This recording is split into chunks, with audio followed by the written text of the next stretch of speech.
Life Management Science Labs would like to acknowledge that we live and produce this podcast on the traditional lands of the Wurundjeri people. We'd also like to acknowledge the traditional owners of the lands of our listeners and our international colleagues. We'd like to pay our respects to their elders, past, present, and emerging.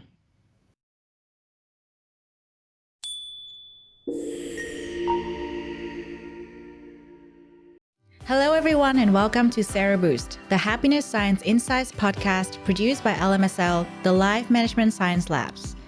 We're champions of life management science, providing structured insights informed by science and inspired by practice on key aspects of conscious living. Each week, we bring you scientific and practical insights on each element with the expert knowledge of professionals in the field. I'm your host, Lu Ngo, coming to your ears from Naarm, Melbourne, Australia. Let's learn together. Welcome back to the show and a very happy new year to all of you. Lou is currently away, so I'm Marie and I'll be filling in for her in the meantime. As the new year begins, we all grow a bit older and we evolve gradually but surely, and so does our purpose in life. And that's what we're covering on Sero Boost, the Happiness Science Insights podcast today. The rediscovery of life's purpose is not a destination, but a continual evolution, and acknowledging this can only elevate our human experience. But to find out more about how this intertwines with our happiness and joy, we're consulting Barbara Ann-Jaffe, an emeritus English professor at UCLA's Department of Education. Hi, Barbara. Thank you for joining us today. How are you going? Great. Thank you so much. I'm honored to be here. That's great to hear. I'm really excited to talk to you about this. But before we begin, could you tell us a bit about what sparked your interest in the rediscovery of life's purpose? Absolutely. I wake up every day and I feel so joyful that I have woken up, actually.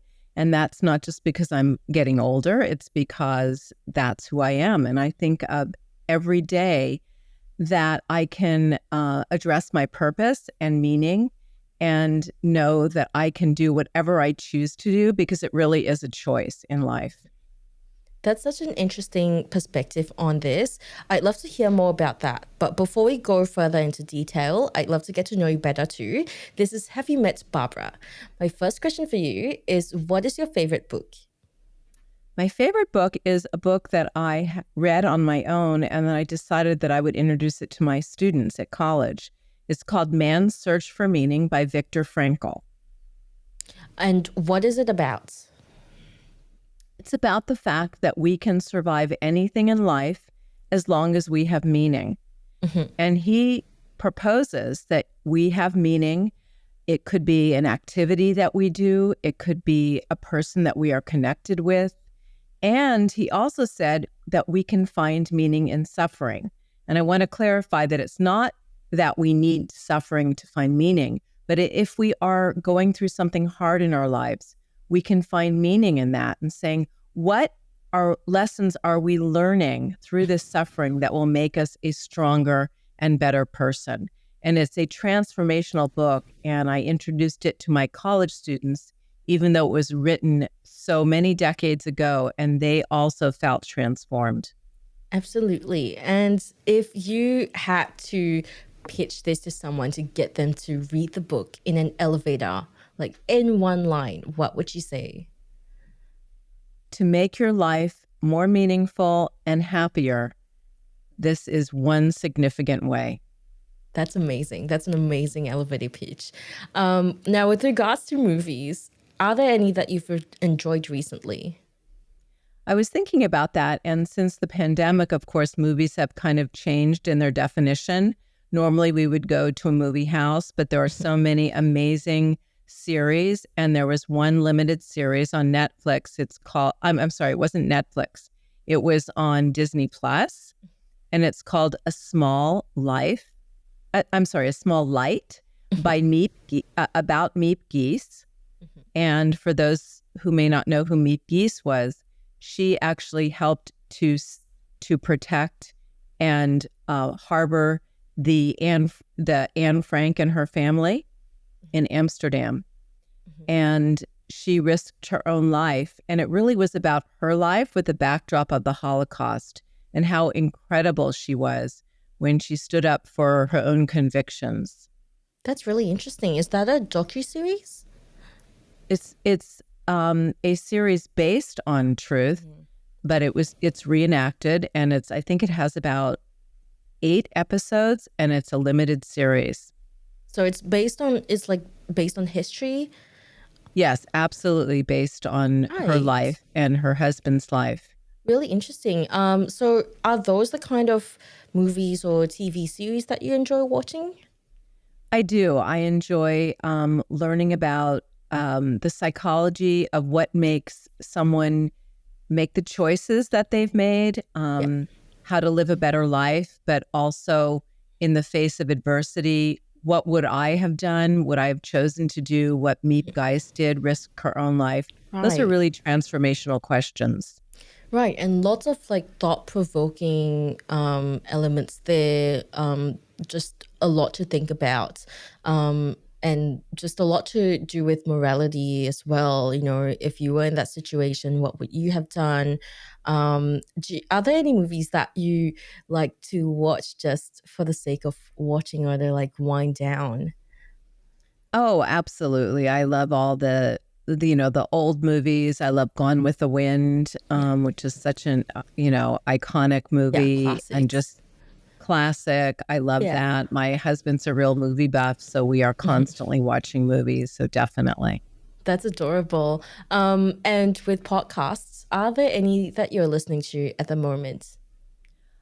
Yes, I'm very eclectic in what I listen to. I listen to the Ali Velci Banned Book Club because I'm always fascinated about what books are banned by one group of people and what I find why they would be banned.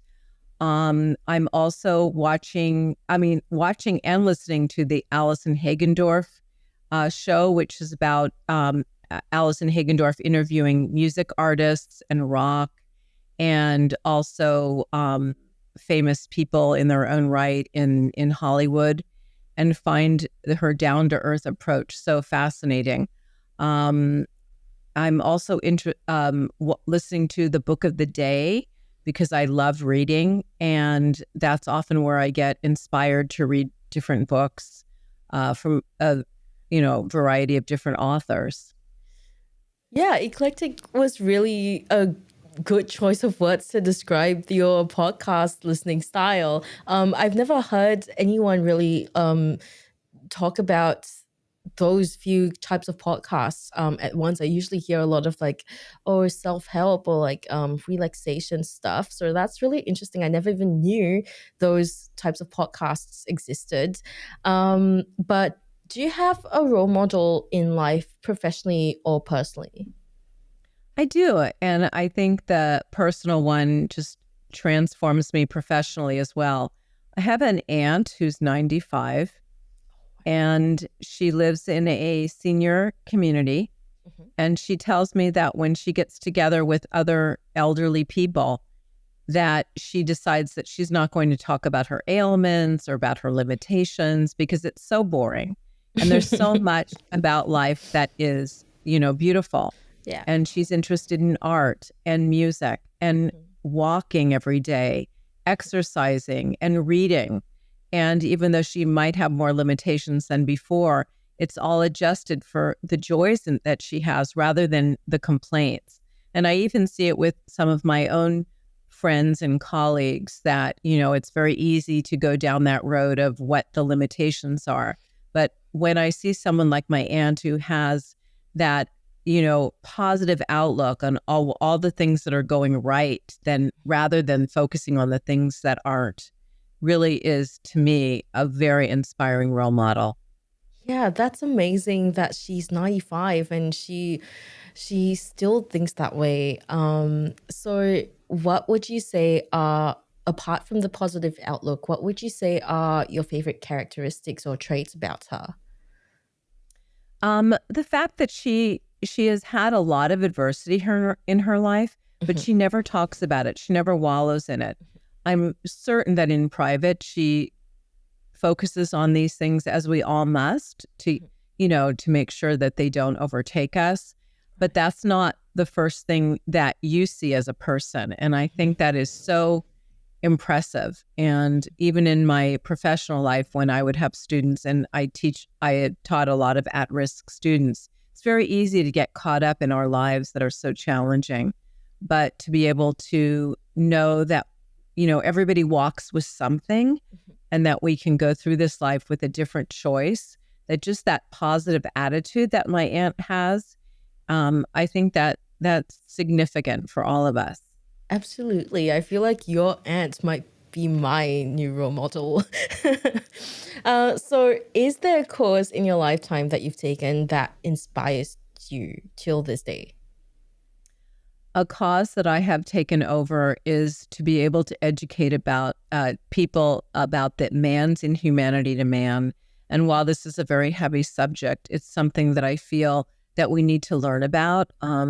I began teaching about the Holocaust and the fact that we have choices in how we treat other people and the decisions that we make. And that led me to do a lot of research on not just the Holocaust in Europe, but more recent genocides and the Tutsi genocide in Rwanda. And to know that we have a choice of good or evil and that we all have that within ourselves. So that to me is really number one and centered, to be a good human being, to really live by the golden rule, although so many people think it's kind of trite, to treat others the way you would want to be treated. I think if we all did that in our lives, we wouldn't have any of these horrors that exist. Yeah. And those are all the questions I have for the Heavy Med section, but I'm really curious to know, learning and teaching about the Holocaust is such a heavy topic to, always have on your mind. Does it not faze you, or are there like practices that you do to get it to get you all relaxed, or That's a very good question, because you could just wallow in the heaviness of it all. But I think it's so important to always focus on what is good and what can be and the potential of humans and all of us and myself. So what I do to really help me is to write. And I know that not everybody writes. Some people don't like to write. A lot of my students didn't. But I think any way in which to allow yourself expression, to give that time, whether it's painting or drawing or meditating. I wrote my book, writing 20 minutes a day. I would teach writing all day, and I found it very difficult to come home and then to write. So what I would do is set my alarm, and I would get up and write for 20 minutes, starting like at 4:30 in the morning. And I often would have said to myself before, well, I'm going to wait till summer vacation, or I'm going to wait to a chunk of time. And someone once told me that they wrote their book every day, and it just 20 minutes a day. And I thought, I'm going to recalibrate and not think about the time that I don't have, but what do I have? And I had 20 minutes a day. So I set my alarm, as I said, and I got up and I wrote. And that ended up becoming my book. And I still do that. I don't get up at 4:30 in the morning because I don't need to do that because I'm not actually teaching right now. But I do write every day. And it's a way to start the day and let everything get out and move forward. That's fascinating to me. Thank you so much for sharing that with us. Now we'll move on to the interview section. And my first question for you is, what does happiness mean to you? Happiness to me is not a destination, but it's a process, and it's being able to wake up in the morning and to know that you will find happiness in something. We've all had bad days. I've had bad days, but in retrospect, at the end of the day, I say, what did I learn from that really horrible experience? Or when I do feel down, I say to myself, okay, set your clock. You have 5 minutes to feel sorry for yourself and then move on. And I find that there's always a way to reset, to say, okay, I've had a really bad day, but I'm going to reset it. And I have the opportunity to have happiness. I come home to my dog, and how that's like true happiness for all of us who have pets and, furry children. There's always a way to find happiness. And my goal is to search for that if I haven't felt comfortably happy in that day. That is so aptly put. And what do you think are some misconceptions people often have about happiness? I think as I said before, that it's not a destination, but I think so many people say, if I get that job, I'm going to be happy. If I have that amount of money, I'm going to be happy. If I fall in love with that person, I'm going to be happy. And I think it's not really happiness that we need to focus on, but it's meaning.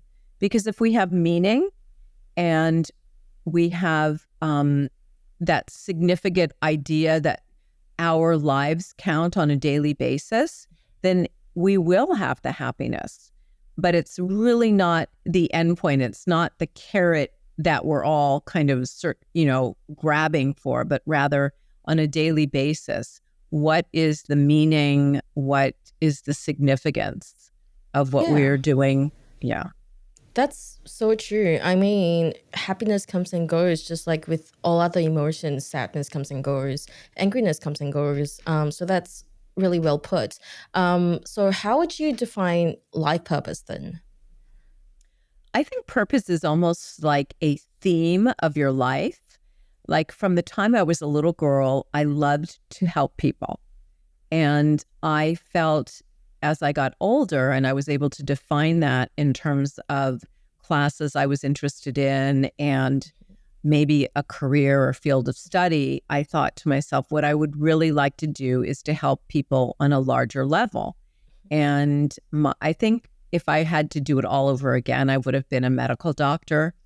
I wanted to help people in that way. I grew up in a time in our country, in the United States, where women, it wasn't necessarily traditional to become a doctor. At least it wasn't in my family, to think about a family and having becoming a doctor at the same time.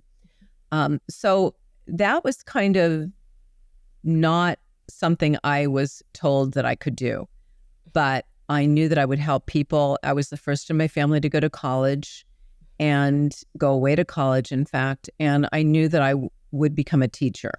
So I became a professor, and I knew in that way I would help people. And even though I have retired in terms of that career, I continue to help people. How do I do that? Well, I help my children. I babysit. I make their lives a little bit easier. And I also work at the Museum of Tolerance in Los Angeles, which focuses on the idea of tolerance in our society and also elements of the Holocaust. So I think my life theme has always been a sense of purpose to help people. That's amazing. It feels almost like you're treating your entire life, or like kind of life arc, if you will, like a story, like an art in its own. And that's really, really interesting to see. Now, my next question for you is, how and why do you believe life purpose plays a crucial role in our overall happiness? And we know now that happiness does come and go, but on a general level. Going back to Viktor Frankl's book, Man's Search for Meaning, I think that really says it all. If we have a sense of purpose, we can withstand anything, and we can go through our days knowing that we have meaning. Sometimes it could be walking my dog and looking up at the sky and seeing the beauty of the clouds. Sometimes when I'm having, a frustrating day, I look to see what could be beautiful. And the thing that I always start my day with are grateful lists. I actually email my grateful list to my niece who lives in Northern California, and she emails me back her grateful list. And we have been doing that for years. And sometimes, it's just 5 little things. And one year I actually collected all of hers, never told her. And I sent them all to her and had her open one every day for 365 days. And it's amazing that when we're maybe having a frustrating day, if you think about what you're grateful for, it just changes everything in terms of reminding you of your purpose and the That meaning. is that is adorable. That's such a great practice to have. And I'm just like thinking about how I personally can take that, steal that for myself now. I probably do like grateful gratitude poems, like daily gratitude poems, short gratitude poems, and that to like kind of help me practice with writing it alongside like gratitude and thinking about what I'm grateful for. That sounds like a great idea. And I Yeah, did want to yeah. add that sometimes when we're having a really bad day and you say, well, what are you grateful for? You could say, because we're only human, I don't feel like talking about what I'm grateful for. I want to wallow in what I'm feeling. But if you can really focus on what you're grateful for and maybe the things that you do well, it does transform your way of thinking into something positive.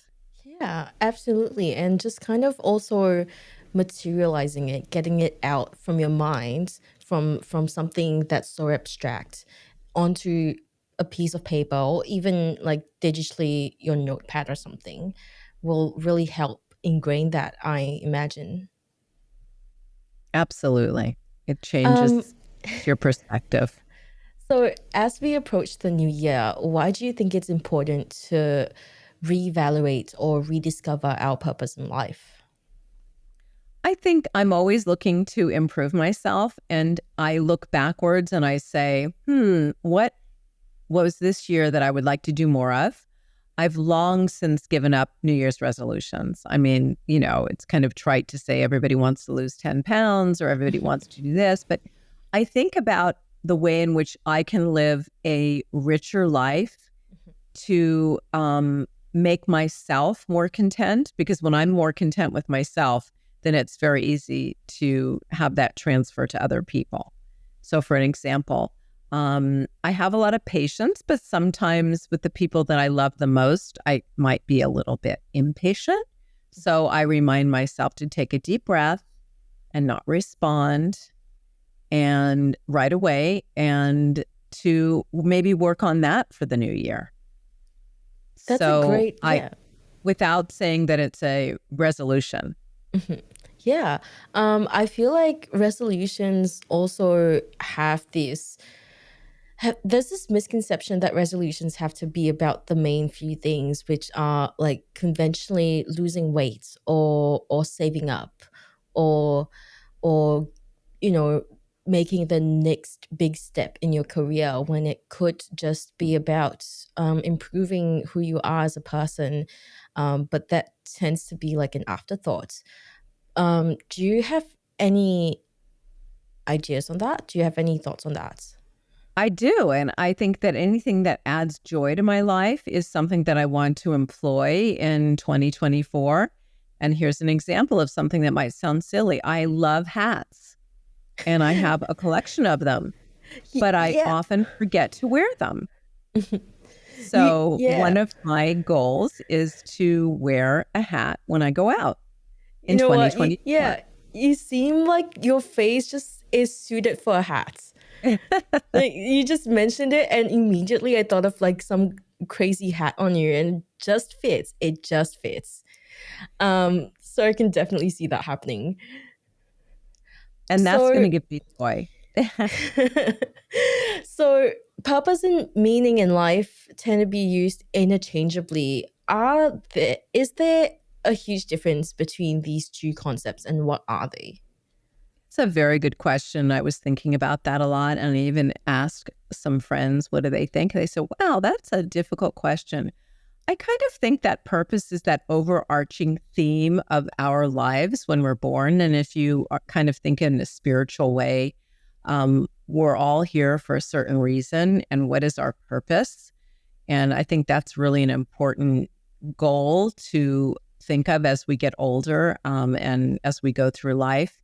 And once we kind of know our purpose, whether it's helping someone, whether it's creating art and adding music to the world, or intelligence when it comes to business, I think then we have the meaning that will really allow us to go through our days and enrich our souls. And, we've often heard of people who are so depressed, and on the outside looking in, we say, gosh, they seem to have everything. They've got a family, they've got health, they have money, and they're so depressed. And I really feel it's because they lack that purpose, and therefore they lack the meaning. They haven't found the meaning to their lives. And it's a very easy fix to do, but until we connect those two, it's a challenge. So does having a life purpose mean people have to do big, impactful things? Not at all. Little things add up to something so significant. Little steps to create a purpose.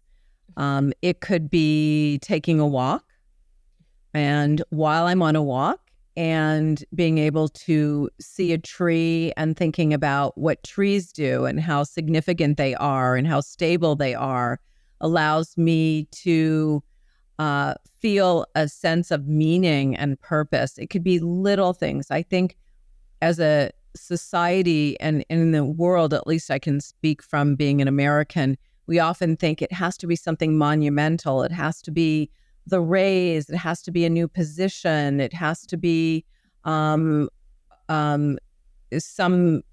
job that we decided that we're going to pursue. But it's often the little things, the baby steps that add up to something that's so significant. It certainly has in my life. Yeah. And is there a distinction between short-term goals and long-term purpose? I think the short-term goals, if the things that we want to obtain have the end result to make our lives enriched, then they really are. I mean, I can say that when I started my career, I never knew how it was going to be. My main decision was always, will this bring me joy? And is it a healthy decision that I've made to help other people? And then before I knew it, way led on to way. Then I was offered something else that would enrich my students, or something else, teacher training that will allow me to become a better teacher. So it's the little things that really have had a profound effect on my life as a professor, as a mother, as a grandmother. That is so well put. And what do you think are some of the most common challenges that people face when attempting to identify what their life purpose is?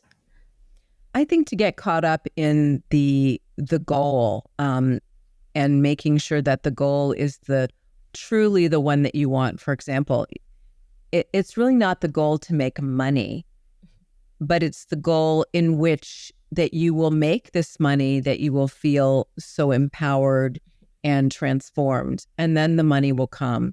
Someone told me once, and it's true, make your decisions based on what you really want, and the money will come. I remember when I got my first position, I loved it so much as a new professor. I couldn't believe that they were paying me. I almost felt like I could do it for free. And I think when you use that as your goal and not thinking about the end result of like, I want a house, but rather I'm living right now in an apartment, and how can I make that special? So one day, if I do choose to be able to get a house, that I will be able to enjoy that, but just to really enjoy the present moment and what you've created for your reality. I definitely relate to the part of like, I would do this for free. I can't believe they're even paying me. I felt that so much. I always wanted to be a writer. And when I first got my first writing job, I was like, I'll take anything. And I was severely underpaid, but I was happy, and because that wasn't the main goal. What would your advice be to people who'd like to try and overcome some of these challenges? I think just to be able to really focus on yourself and to see what you really want in life. And for me, the way to do that is to either to talk to someone or to reflect and to write. I forgot who said it, unexamined life is not worth living. But it really, I know that some people are challenged by spending time thinking about what happened in the past. And I think a really important rule is, it's okay to look back, but not to stare. In other words, we can look back on our lives and maybe think about how we've learned, but not to stay back there, to move forward. And if every day we do one thing that gives us joy, that is in a healthy way, and maybe to help somebody else, I think that the joys that you want in your life will come to you. But just to remember, it's really one day at a time. It's one step at a time. That is so eloquent. So with regards to trying to maintain that sense of purpose throughout the year, apart from practicing the gratitude, writing, what are some ways that people can maintain that purpose when faced with setbacks? Yeah, that's really hard because we all have setbacks. I think to be able to not to be isolated, and I think sadly the pandemic has done that for a lot of people, and I think a lot of people are coming out of that where you're not isolated, to be able to reach out to someone, and even if you don't feel necessarily like walking with someone or having coffee with them or lunch, to kind of force yourself to if your actions start, then sometimes our brains will catch up with it. So even if we don't feel like doing something that could be healthy for us, then once we're out doing it, we actually feel pretty good about it. So I think that is one way in which to do it. As I said, not everybody writes, but to be able to reflect in some way, talking, writing, walking, physical activity, swimming. I love to swim. I know it's your summer, it's our winter, so we're not really swimming right now, but anything that will allow us to get outside of our heads and to really focus on what is out there in the world, I think can really make a significant difference in the way we feel. Once again, really well said. Thank you so much for that incredible advice. My last question for you before we end off is, what would you advise individuals, how would you advise individuals to make use of the New Year's as an occasion to rediscover their life's purpose? Now, I know you said that you're not that fond of New Year's resolution, but if people want to make use of this to rediscover their life's purpose, what would you advise them to do? I think small steps, and not to have a resolution that says, oh, by the end of the year, I am going to lose X amount of pounds or make all this money or move to Cambodia or, Italy, but little things that are attainable. And it could just be that by the end of the week, I will have walked 1 mile total, if you're not a walker. Or I would love to read more. Instead of saying, I'm going to read a book a week, to say, why don't I focus on a book a month? The little steps make it so much more attainable. But I think we as humans will say, okay, I'm gonna go from all, nothing to all. I was talking to someone and they suggested that I get a massage to kind of help me relax. So I came back and told them, well, I had one, but it was, an hour and a half. And they said, well, why didn't you start off with a 45-minute massage? Because, the hour and a half was so much, and it made me realize it. I don't have to go all or nothing. It can be little steps. And for me, I think that's helpful for anybody. That was incredible advice. Once again, thank you so much for answering my questions. Now we're moving on to the questions from the audience section. And my first question for you is, what's the point of a New Year's resolution if each day can feel like the last? What difference does a new calendar date make? Well, I think for me, each day you said would be did you say focus on the last? Oh, each day can feel like the last. Oh, each day can feel like the last. Well, I tend to recalibrate that and say each day feels like the first. And so you have the opportunity to do something different than you did the day before. Being a parent of little children had helped me with that, realizing that I might have had a really challenging day with my 3 little boys, but the new day brought a chance for me to like clean the slate and start fresh. I would say to that my students who did not do well initially in their education, who were at community college, you have a chance to push the reset button like on a computer. And I think that's what we have to do every day especially if we're having a hard time. Yeah, completely. That's such a great way of looking at it. My next question for you is, if our behaviors can be in part predetermined by our psychology, do we really get a choice in whether we follow our life's purpose? Good question. I do think that it's true in terms of we're born with a certain personality. For example, I tend to look at the glass half full, and my husband looks at the glass half empty. And sometimes I don't even know if he sees the glass. But that's the way he was born. Yeah. And having said that, I do think we can change because we all have freedom of choice. And you can, like, he would say something like, oh, that person took our parking space. And I said, no, that person took his parking space. We're going to find ours. And I really do think that there is a way that we can change or make those choices to see perspective, to see things differently. And so much of life is about perspective. Oh, definitely. I can agree with you there. Sorry, what were you about to say before I so rudely interrupted you? No, you didn't. I was just going to say that because we have a choice and we can see something differently through our perspectives, that we can change, even though we might be born with a certain personality.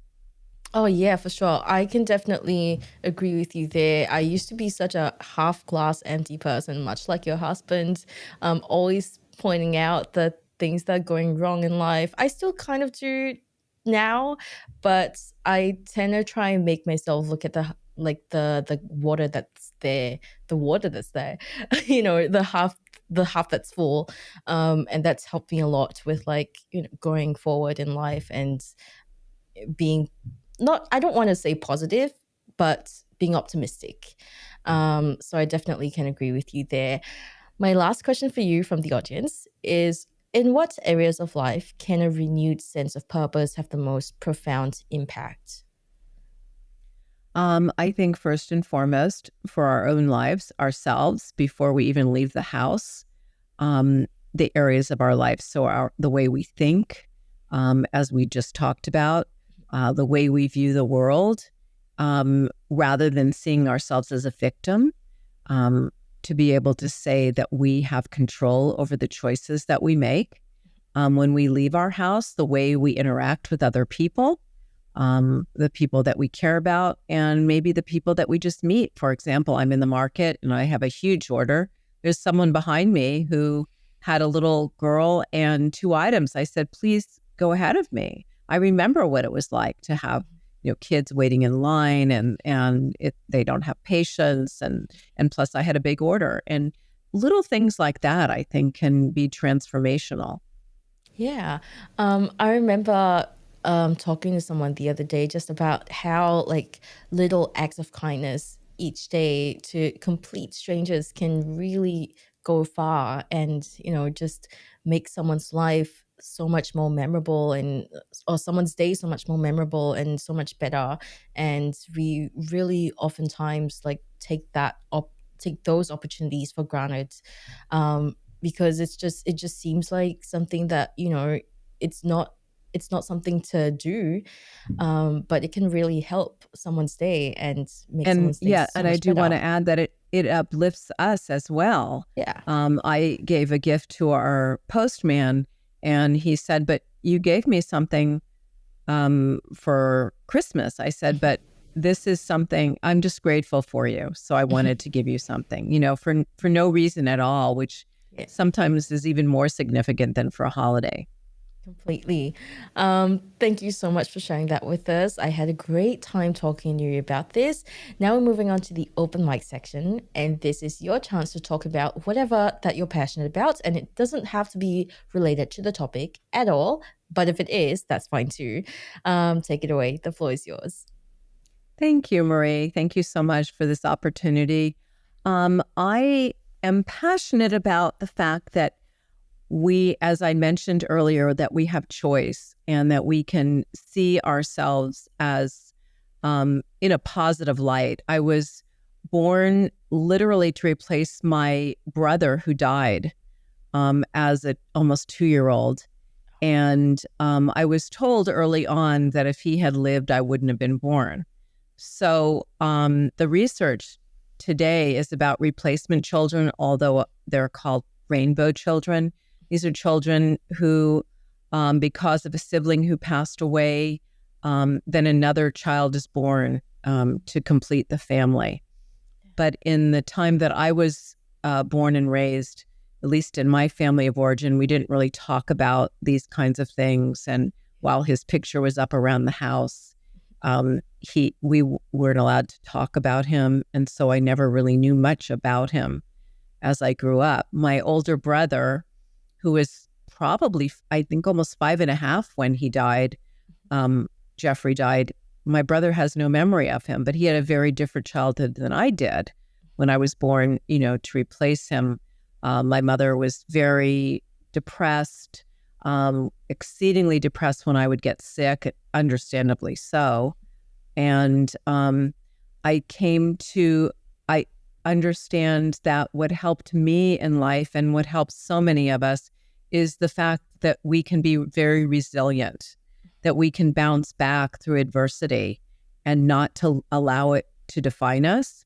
And so that theme of resilience has really propelled me in my own life, rather than see myself as a victim or someone who might have had some challenges in life, to be able to really understand that we can define ourselves and change not based on our past, but by what we do on a daily basis. And I knew that it was my goal to make my children's life easier, their children's lives, my grandchildren, and my students' lives easier. And just because I might have had a hard time, that wasn't going to define the people that I encountered or the people that I loved. That's such a heartwarming story, and I always find it really touching when the guests that I speak to, their interests, their research interests, and they're just the topics they're passionate about stem from something so early on in their childhood or something related to a family, and it really shows that that propels them towards this. And it's always such an incredible story, and really inspiring as well. So thank you for sharing that with us. And thank you so much for joining us today. If our listeners want to find out more about you, where can they go? My website is barbaraann-jaffe.com. That's amazing. And I'm also on Facebook and Instagram. All right, we'll link those in the show notes. Thank you everyone for tuning in. Once again, we wish you a very, very happy new year. Maybe it's time to start thinking about your life's purpose and reflecting on it. Start doing your gratitude, writing every day, and we'll catch you in the next episode. You have been listening to Sero Boost, the Happiness Science Insights podcast produced by the Happiness Science Labs, a division of LMSL, the Life Management Science Labs. More episodes are available from 10 life management perspectives and can be found by searching LMSL on Apple Podcasts, Google Podcasts, Spotify, YouTube, and other podcasting apps available on your devices. If you enjoyed this episode, please rate, share, and subscribe to our channel so that other people can find it and we can continue to provide quality content. More of our work can be found on our website, ha.lmsl.net, where you can join our movement. I'm Lu Ngo. Thanks for tuning in.